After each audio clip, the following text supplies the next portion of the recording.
Hello guys, it's me, Gingineer.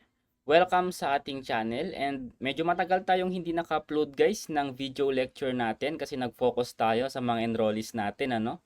Pero ngayon guys, medyo free time naman na natin. So, magdi-discuss tayo ngayon, magsasagot tayo ng mga past CSE questions. So, marami to guys, magsagot lang tayo ng ilan. Okay? So, first problem natin dito. What is the value of the expression 4,232 x raised to 12, y raised to 14, and then parenthesis raised to 0? Ayan. So, kahit hindi mo napansinin yung nasa loob guys kasi any number raised to 0 that is equal to 1. Yun lang naman yung kailangan ninyong tandaan dyan. Since naka-parenthesis naman lahat, so naka-raise lahat yan sa 0. So, still guys, 1 yung sagot natin. So, letter B. Okay, so next question. So meron tayo ditong number series. So sa una 6.49 and then sumunod 6.79. Kapag number series guys, kailangan mong alamin yung difference nila. Okay? So sa una guys, meron silang difference na 0.3, di ba? So nag-plus 0.3 lang siya dito sa una. And then after 6.79, naging 3.79. So, anong nangyari dyan, guys? Yes, nag-minus 3 lang sila. Okay? And then, sa next naman, biglang nag-add ulit.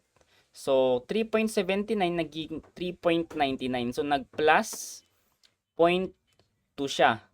Okay? And then, 1.99 from 3.99, anong nangyari? Nag-minus 2 siya. And then, naging 2.09. So, anong nangyari? From 1.99, naging 2.09. Nag-plus 0.1 lang siya. So, mapapansin nyo guys, meron tayong pattern dito. Ayan. So, alternating pattern, ano? Nag-a-add and then nagsusubtract. So, dito guys, sundan natin na pattern dito is itong nagsusubtract. Kasi nga, alternating, yung line natin papunta dun sa unknown ay kasama dito sa pattern na to. So, negative 3 or minus 3, sumunod minus 2. Ibig sabihin guys, yung andito minus 1 na yung pattern natin.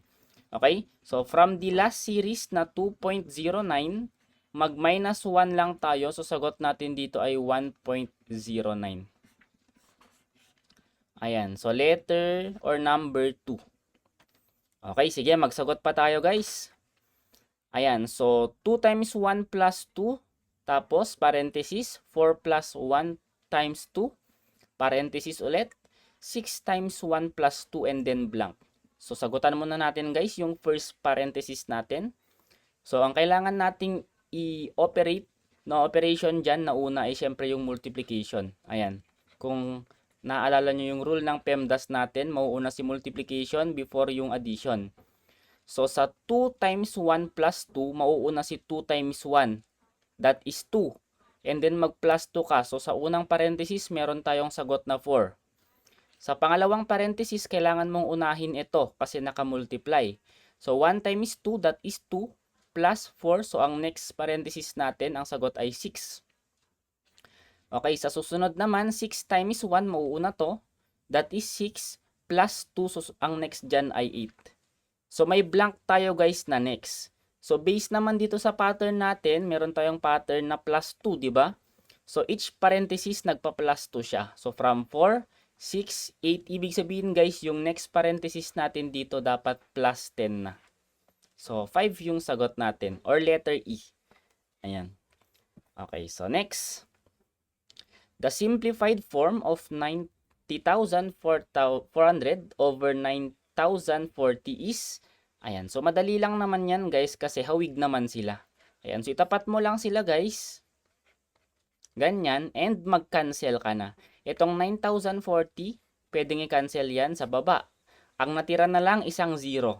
Isulat mo yung isang 0, lagyan mo ng 1 sa umpisa.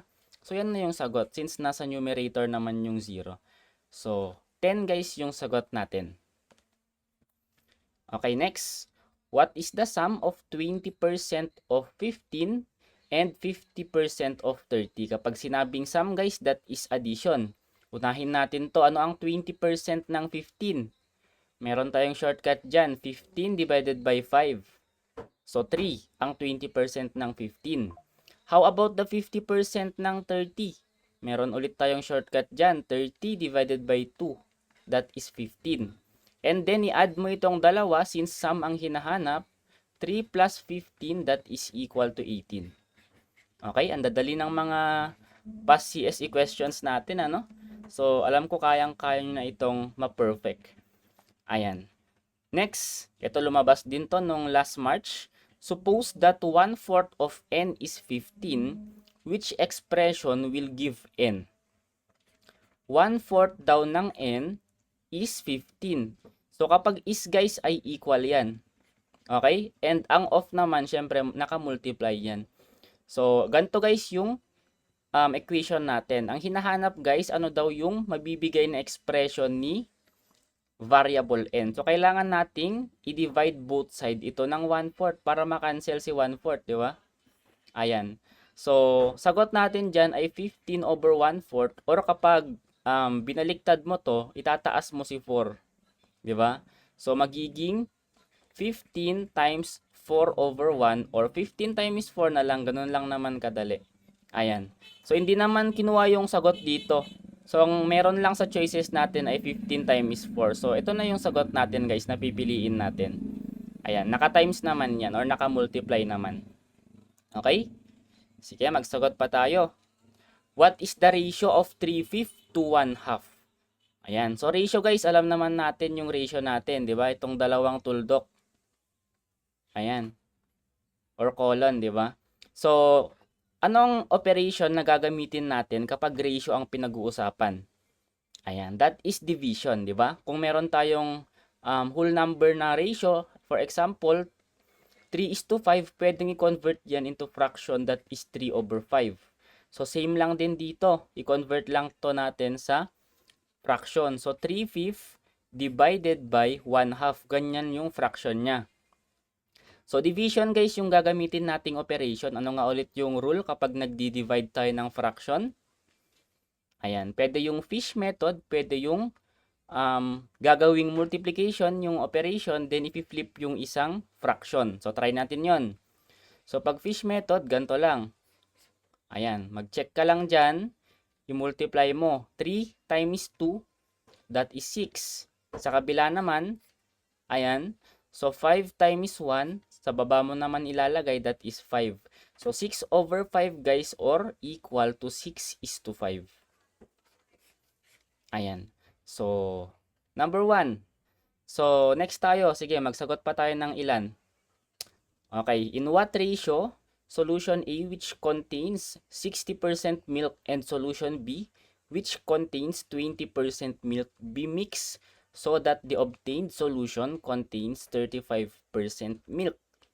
Ayan, kung meron daw tayong 60% sa solution A and 20% milk sa solution B, ilan daw yung ratio na kailangan natin gamitin para ang result ay maging 35% na lang?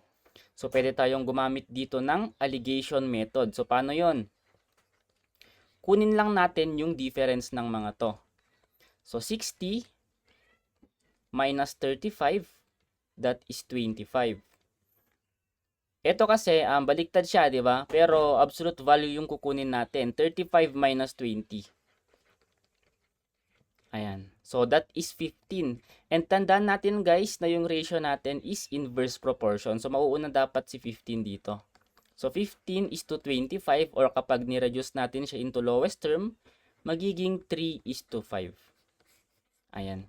So, number 2 guys. Pwede nyong i-double check yan kung sa 60%, meron kang 3 na ratio. Ayan, ito yung ratio ng 60%. Ito naman yung kay 20%.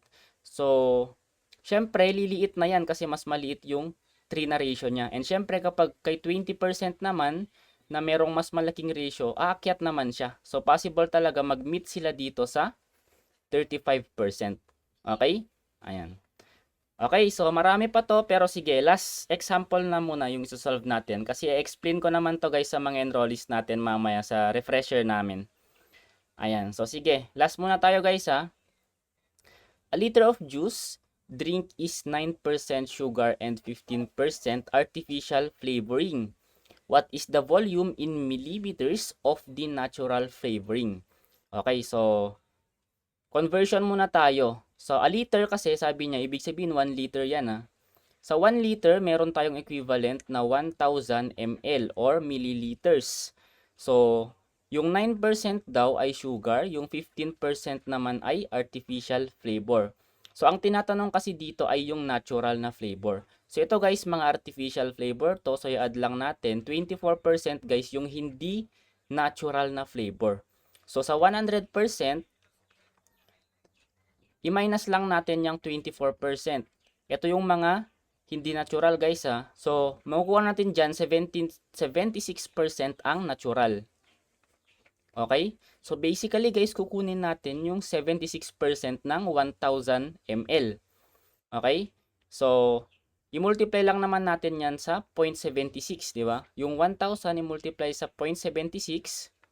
Ayan. So, ihiwalay lang muna natin tong x. Ilagay natin dito. So, makukuha mo dyan guys, that is 760 ml. Ayan. So, letter A yung sagot. So, ayun guys. So, sana marami kayong natutunan and nagkaroon na rin kayo ng idea kung paano yung difficulties ng mga past CSE questions. Ano? So, medyo ano lang siya. May mga trick lang, pero madadali lang naman siya. Hindi naman siya mahihirap, di ba? So, marami pa to guys. I-discuss ko to lahat sa mga enrollees natin, sa mga reviewees natin. Okay? So, yun lang guys. Salamat sa panonood. And kita-kits tayo sa mga susunod ko pang video.